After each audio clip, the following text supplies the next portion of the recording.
Critères d'allocation des fonds. Et ça revient aussi à revue à mi-parcours.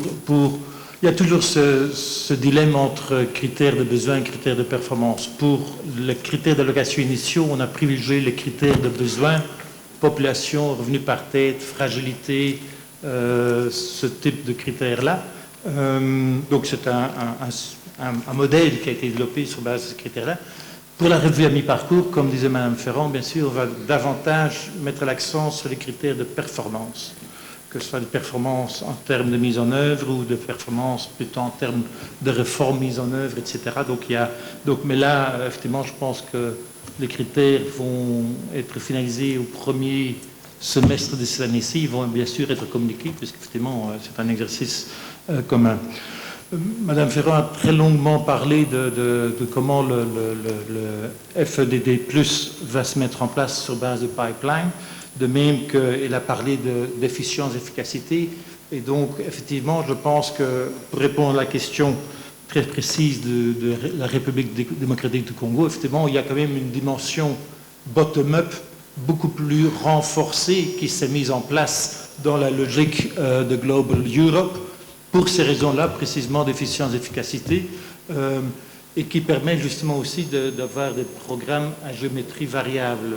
Dans la sous-région, il y a un tas de choses qui sont en préparation dans le pipeline, qui effectivement ne correspondent pas nécessairement entièrement avec la configuration CEMAC ou CEAC, mais qui font travailler ensemble un certain nombre de pays de ces sous-régions, parfois même avec des membres d'autres CER également. Donc on est dans une flexibilité accrue qui permet effectivement de répondre au mieux à des besoins spécifiques qui sont transfrontaliers. Dernière question, commentaire par rapport aux APE et la facilitation du commerce. Le Cameroun, malheureusement, est le seul pays de la sous-région qui a effectivement signé pour l'instant un APE, mais évidemment l'APE reste ouvert à tous les autres.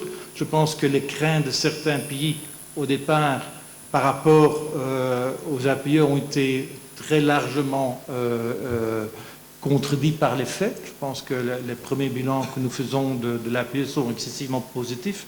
Et j'ai cru comprendre effectivement que certains pays de ces régions commencent à se réintéresser à joindre les APE, donc on ne peut que les encourager à le faire, en sachant qu'effectivement, les APE pour nous sont effectivement des étapes intermédiaires vers la réalisation de ce LECAF.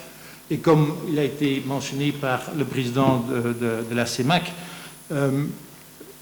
l'intégration économique régionale, c'est quand même fortement lié à la gouvernance économique régionale. Ce n'est pas uniquement la libéralisation, le démantèlement tarifaire qui est important, mais c'est tout ce qui a trait à la facilitation du commerce, donc la facilitation de la circulation, le contrôle de transbordement, le temps qu'on passe aux frontières. Donc tout ça sont les programmes qui ont été annoncés par Mme Muraille tout à l'heure pour l'année 2023 en matière d'intégration régionale portent notamment aussi sur la facilitation du commerce dans la sous-région. Donc tout ça doit contribuer à renforcer l'intégration et de nouveau on ne peut qu'inviter tout le monde à rejoindre les APE.